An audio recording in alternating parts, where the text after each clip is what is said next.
The morning Joanna Pell signed the divorce papers, it was raining. Not the dramatic kind of rain that arrives in stories to mark important moments. Just a flat, indifferent drizzle that had been going since the night before and showed no intention of stopping. She sat across from Martin's attorney in a conference room on the 14th floor of a building downtown.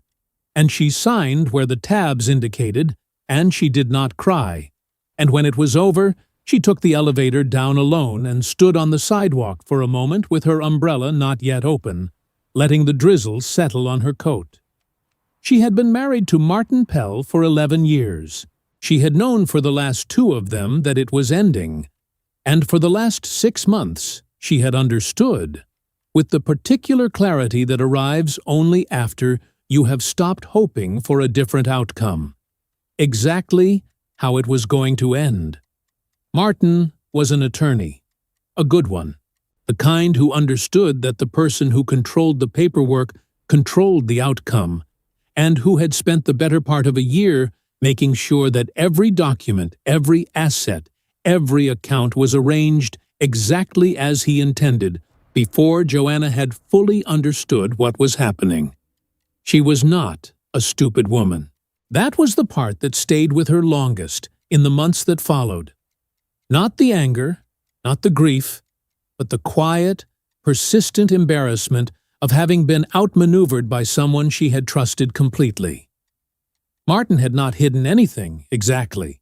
He had simply moved things, restructured, retitled, done it all in plain sight, over a long enough period of time that each individual change seemed unremarkable. By the time Joanna had understood the pattern was complete. What she received in the settlement. The car, which was 4 years old and had a transmission that had been making a sound she didn't trust. Her personal bank account, which held enough to cover approximately 4 months of the rent she would now need to pay. Her clothes, her books, the kitchen things that had been hers before the marriage. And the house. Not their house.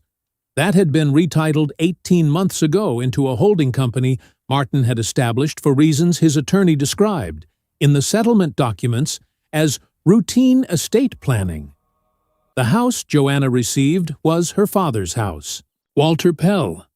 No relation to Martin, she had kept the name after her father died because it was her name, and she saw no reason to give Martin the satisfaction of taking it back. Walter had died 14 months ago, leaving behind a modest property 40 minutes outside the city, a 2-story farmhouse on just under 3 acres that had been in the family since before Joanna was born. The house had not been maintained. Walter had not been a man who maintained things he considered permanent.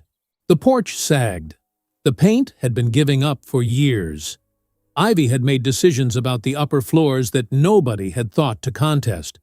Martin's attorney had included it in the settlement with the kind of careful neutrality that Joanna had come to recognize as its own form of contempt.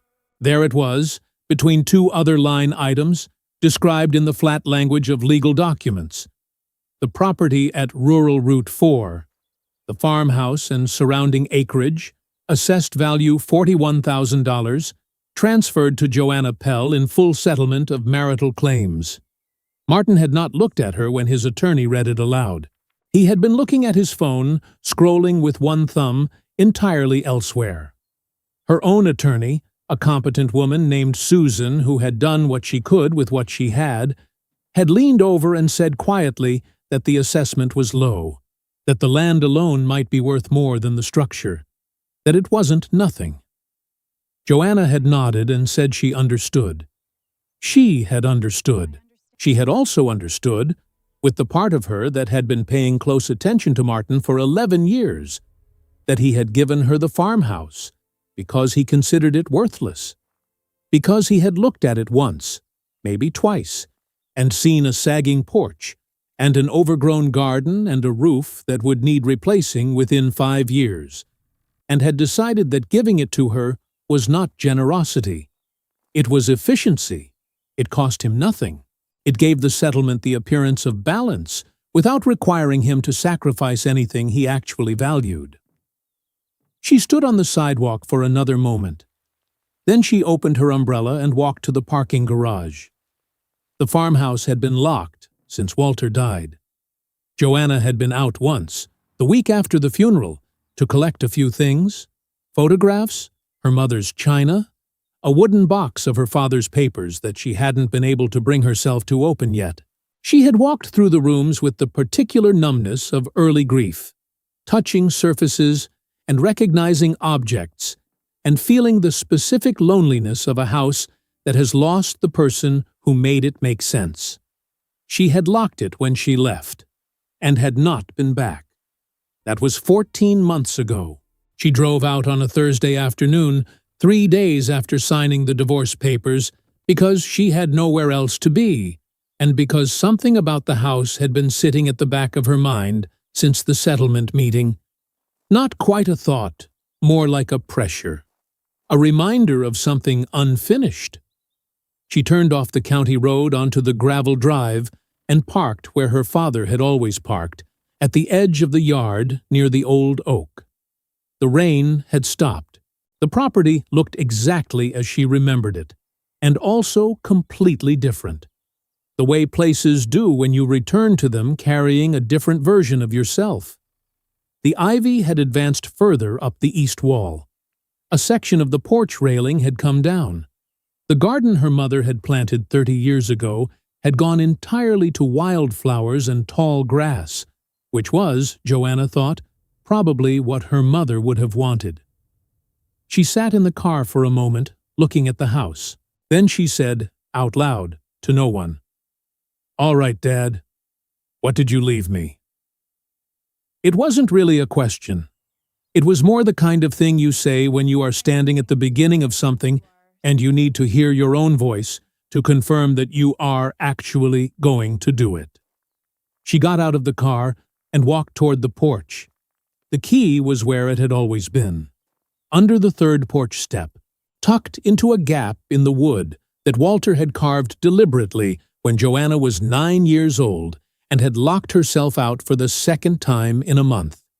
He had shown her the hiding place with the gravity of a man sharing classified information, and she had kept the secret for 31 years, and apparently so had he, because when she reached into the gap, the key was there, cool and slightly damp, exactly where it had always been. She unlocked the front door and pushed it open. The house smelled of closed rooms and old wood, and something underneath. Linseed oil, maybe, or the particular dusty sweetness of paper stored in a space that hasn't been aired in over a year. The front hall was dim, the light coming in gray and flat through windows that needed cleaning. Her father's coat still hung on the hook by the door. She had not been able to deal with it the first time, and she was not going to deal with it now. She walked past it into the living room. Everything was where it had been. Walter Pell had not been a man who moved things. The armchair by the window, the reading lamp with the slightly crooked shade, the stack of farming magazines on the lower shelf of the side table that went back, she suspected, at least a decade. His reading glasses on the end table beside the chair, as if he had just set them down and gone to the kitchen for something and would be back in a moment. Joanna stood in the middle of the room and breathed. She had told herself she was coming out to assess the property, to walk through it with the practical eye of a woman who now owned it outright and needed to understand what that meant in concrete terms, what needed immediate repair, what could wait, what the realistic costs would be, and how they fit against what she had in her account and what she might reasonably expect to earn once she had found a new position. She had been on leave from her job at the architectural firm for 6 months, a leave that had extended itself past its original boundaries in the way that leaves do when the situation requiring them keeps expanding. She needed to return to work. She needed a plan. She had come to the farmhouse to begin constructing one.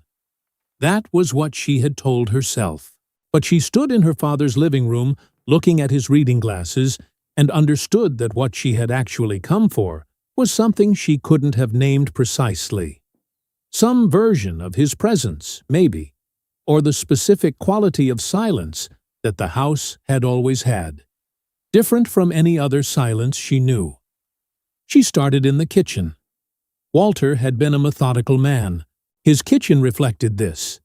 Canned goods arranged by category, the spice rack alphabetized in a way that had always made Joanna smile because it was so entirely him.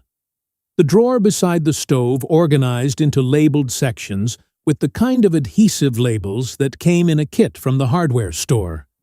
She opened drawers and cabinets systematically, not looking for anything in particular, just looking, acquainting herself with what was here, what was hers now. In the third drawer she found his household files, folders labeled in his careful block print. Insurance, taxes, utilities, maintenance, receipts. She pulled the folder marked Receipts and sat at the kitchen table and went through it. Walter had kept receipts for everything. Hardware store purchases going back 4 years, appliance repairs, the annual contract with the company that serviced the well pump. She was looking for anything that would tell her what the house had needed recently, what it was likely to need soon. What she found instead, near the back of the folder, was a receipt from a law office. Leonard Pruitt, attorney at law. The address was in a town about 20 minutes from the farmhouse. She recognized it, a small place with a grain elevator and a hardware store, and a diner where her father had eaten breakfast every Saturday for as long as she could remember. The receipt was dated 8 months before Walter died, which meant he had been sick by then. Not critically, not yet, but sick enough that he knew. The amount was not large. The description listed on the receipt was a single line: professional services, estate documentation. Joanna sat with the receipt for a moment. Her father had never mentioned an attorney. In the conversations they'd had in his last months, careful, circling conversations that approached certain subjects and retreated from others in the way that conversations do when both people understand that time is finite and neither wants to waste it on conflict. He had not said anything about legal matters, about documents, about anything that required professional services. He had talked about the house, yes. He had talked about the land. He had said, once, in a way that she had taken at the time as the general philosophizing of a sick man, "This place knows who it belongs to, Joe. Always has." She had thought he meant the house itself, the family, the 30 years her mother had spent in the garden. She had not thought he meant anything more specific than that. She looked at the receipt again. Leonard Pruitt, 8 months before he died. She took out her phone and searched the name. The listing came up immediately. A small website, plain and functional, the kind that a semi-retired attorney maintains because someone told him he should have one.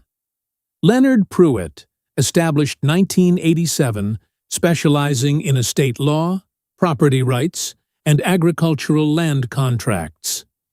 Office hours by appointment. Joanna read the page twice. Then she looked out the kitchen window at the back of the property. The overgrown garden, the old equipment shed, the gravel path that led out toward the field. And at the far edge of what she could see from here, just visible above the tree line, the roof line of the structure her father had always called the secondary building, and that she had always called, privately, the locked house, a small outbuilding at the rear of the property that Walter had kept secured with a padlock for as long as she could remember, and had never, to her knowledge, opened in her presence. She had assumed it was storage. Tools, maybe. Old equipment. She looked at the phone in her hand. Then she looked back at the outbuilding. She dialed the number. Leonard Pruitt answered on the second ring, which surprised her. She had expected voicemail. It was late afternoon on a Thursday, and the website had suggested he kept limited hours. But he picked up with the unhurried ease of a man who had been expecting a call, and was simply waiting to see when it would arrive.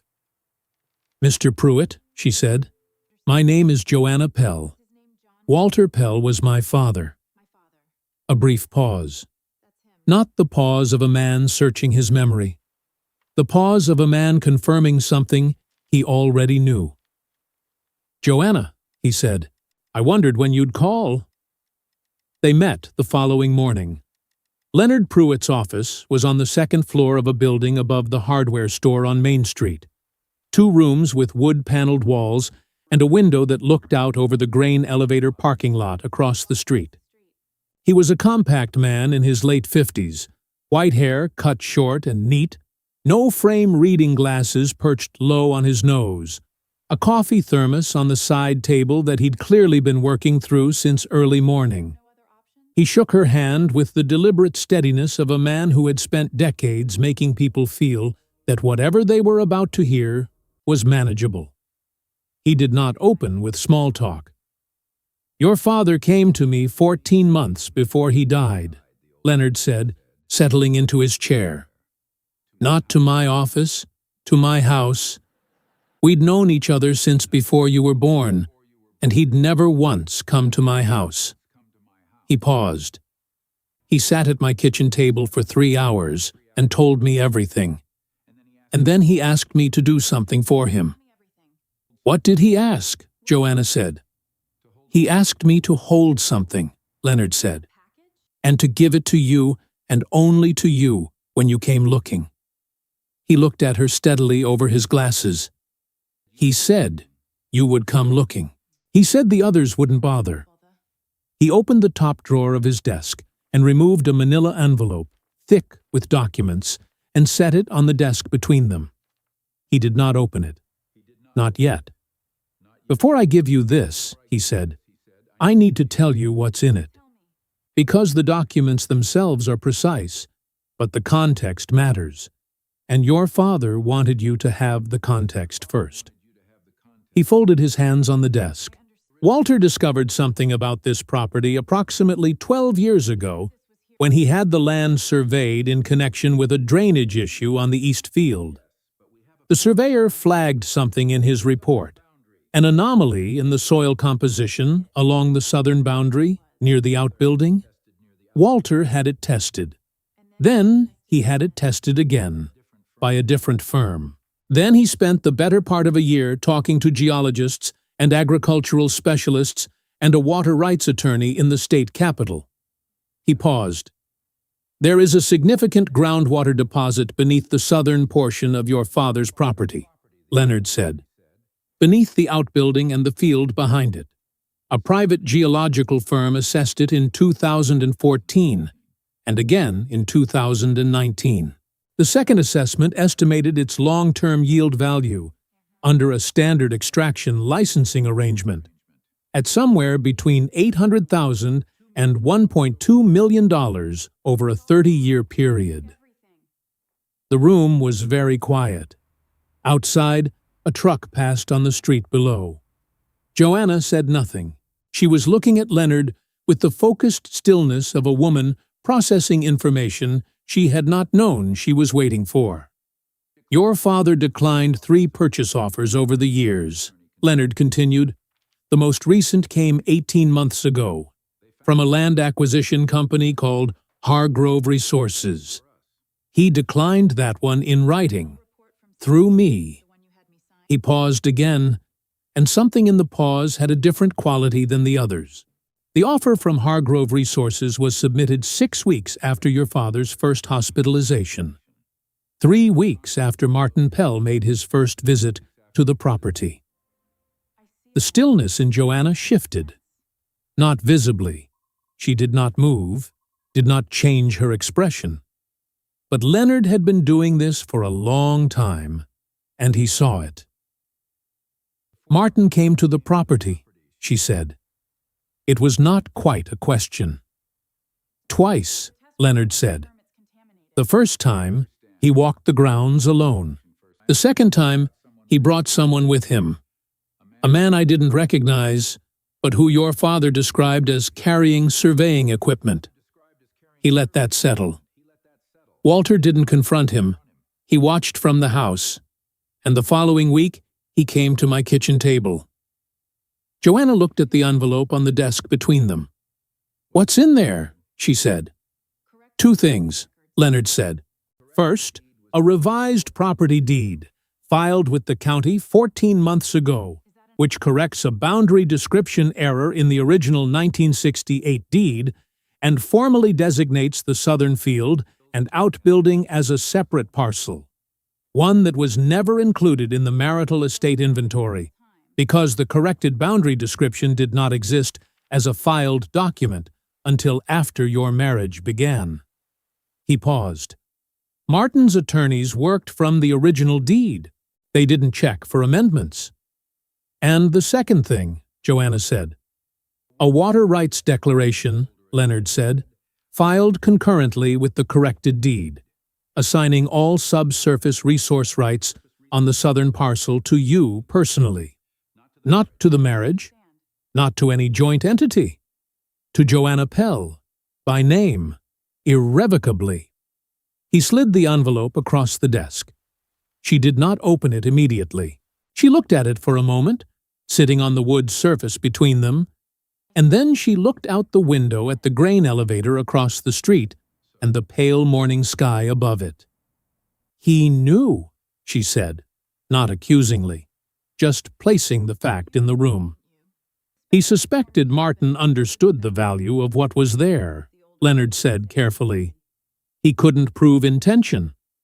But your father was a man who believed in taking certain precautions when the circumstances suggested they might be warranted." A brief pause.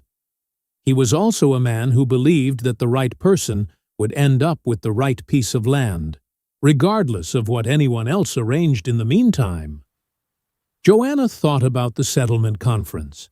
Martin's attorney reading the line items in that flat, professional voice.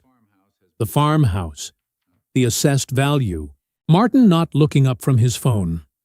She thought about what Martin had seen when he looked at this property. A sagging porch. An overgrown garden. A locked outbuilding that he hadn't thought to ask about because a man like Martin did not concern himself with structures that appeared to hold nothing of value. She reached across the desk and picked up the envelope. She opened it. She read the documents twice, there in Leonard's office, while he poured coffee from his thermos and set a cup in front of her without asking if she wanted one. The language was precise and unambiguous, Leonard's drafting, clearly, the same careful economy she'd noticed in the way he spoke. The corrected deed, the water rights declaration, her name, typed and handwritten and notarized on every page that mattered. When she finished, she set the documents on the desk and picked up the coffee and sat for a moment looking out the window. "What do I do with this?" she said. Not helplessly, practically. The question of a woman who has received information and is now organizing it into a sequence of actions. "First," Leonard said, "we verify that the settlement agreement, as signed, does not include any language broad enough to capture after-discovered assets or amended property descriptions. In my reading, it does not. Martin's attorneys were thorough about what they knew existed, which means they were thorough about the wrong things. But we confirm." He picked up his own coffee. "Second, we contact Hargrove Resources and inform them that the southern parcel is no longer available for acquisition discussions, as it has a designated owner with full subsurface rights, and that any further approaches should be directed to my office." "And Martin," Joanna said. Leonard looked at her over his glasses. "What about him?" "He came here twice," she said. "He brought someone with equipment. He understood what was here, and he didn't disclose it in the asset inventory." "He disclosed the property as assessed," Leonard said carefully, "at $41,000, which is the assessed value of the surface structures and the acreage as described in the original deed, which is the deed his attorneys used." A pause. "Whether he knew about the amended deed, is a question I cannot answer. Whether he knew about the groundwater is a question that would require a different kind of proceeding to explore. He set down his cup. What I can tell you is that the documents your father filed are legal, properly recorded, and entirely unambiguous. You own the southern parcel. You own the water rights. The settlement agreement, as signed, does not touch either one. Joanna nodded slowly. He gave me that house, she said, because he thought it was worthless. Yes, Leonard said. He sat across a conference table from me and gave me the thing he thought had no value, and he looked at his phone while his attorney read it out loud. That is my understanding of the circumstances, Leonard said. She was quiet for a moment. Then something moved across her face. Not quite a smile, not quite anything nameable. And she picked up her coffee again. My father used to say something, she said, when I was small. Whenever I was convinced I'd gotten the bad end of something, lost a game, got the smaller piece, came in second, he'd say, Joe, the thing that looks like nothing is usually the thing worth keeping. I thought he was just trying to make me feel better. She looked out the window. He was a more deliberate man than I understood. Leonard said nothing. He had the quality, she was noticing, of knowing exactly when silence was the right contribution to a conversation. The call to Hargrove Resources took 4 minutes. The representative who answered confirmed the company's prior interest in the parcel, expressed immediate willingness to reopen discussions, and, when Leonard, who had taken the phone with a look that suggested this was the part he'd been waiting for, informed them precisely and without warmth that the parcel's ownership was established, the rights were designated, and the company should consider the matter closed unless they wished to submit a licensing inquiry through proper channels, which would be reviewed in due course. He handed the phone back to Joanna with the expression of a man who has done that particular thing many times and does not find it any less satisfying with repetition. The licensing inquiry, when it came, from a regional water cooperative that Leonard had already been in quiet contact with, anticipating this moment with the patience of a man who had been holding documents for 14 months, came 6 days later. The terms were reasonable, more than reasonable. A 30-year surface use agreement, annual payments indexed to extraction volume, full retention of surface ownership by Joanna Pell. Leonard reviewed the contract over 2 evenings and suggested 4 modifications, all of which the cooperative accepted without negotiation. She signed on a Tuesday morning in Leonard's office, using the same pen she'd used to sign the divorce papers 3 weeks earlier. She noticed this and said nothing about it. Martin found out on a Wednesday. She didn't call him. There was no reason to. And she had found, in the weeks since the settlement, that the absence of any reason to speak to Martin Pell produced in her a sensation that she could only describe as weather clearing. But his attorney called Leonard, and Leonard called Joanna, and the conversation was brief. Martin's position, conveyed through counsel, was that the amended deed and water rights filing should have been disclosed as marital assets.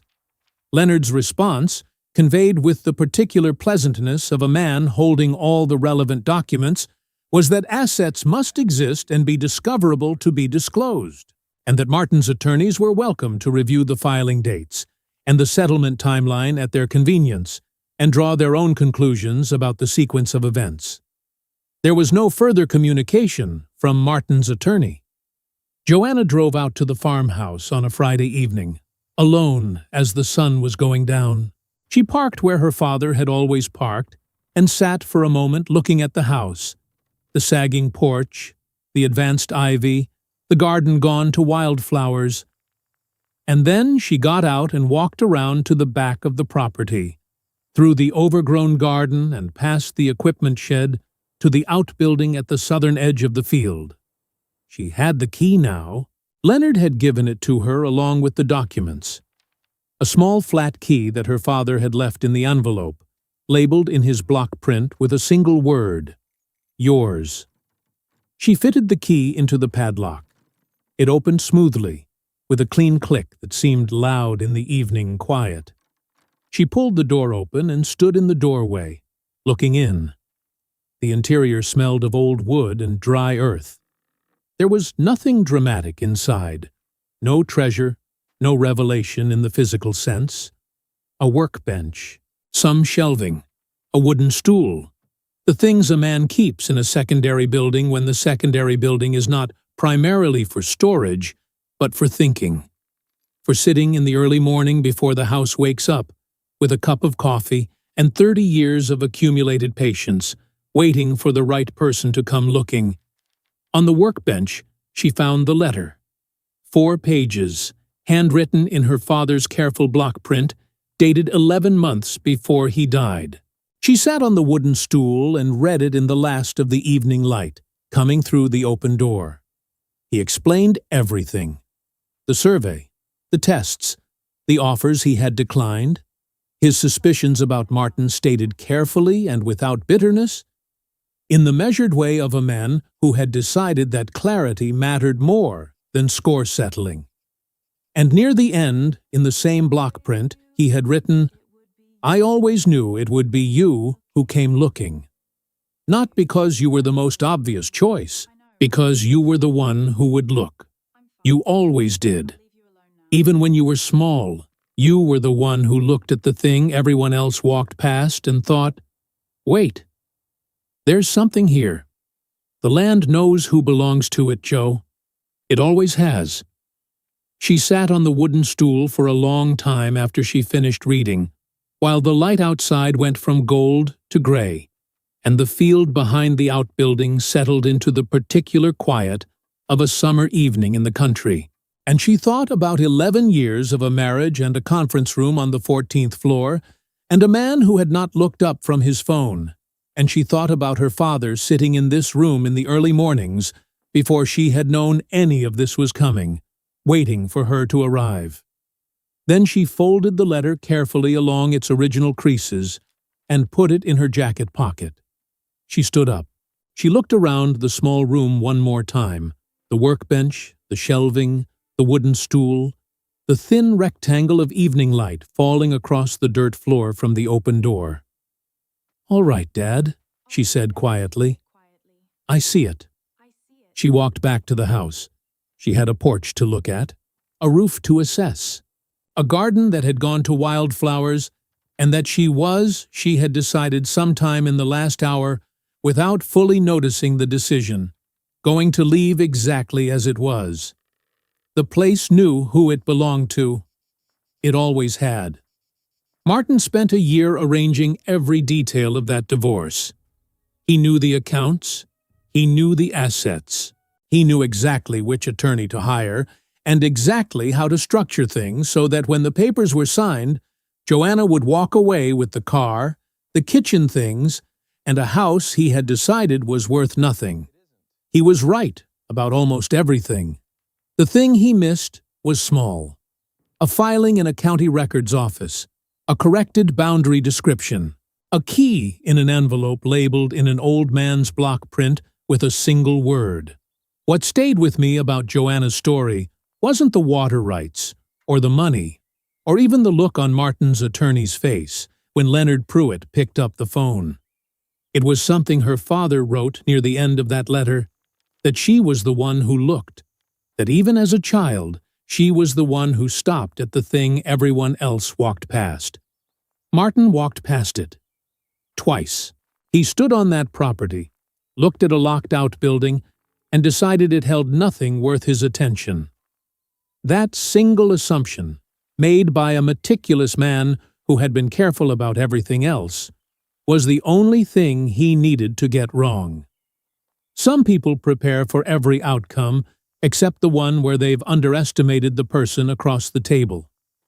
If this story touched your heart, please leave a like and subscribe to the channel. And tell me in the comments what city you're watching from. I want to know how far these stories are reaching. Thank you for the company, and I'll be waiting for you in the next one.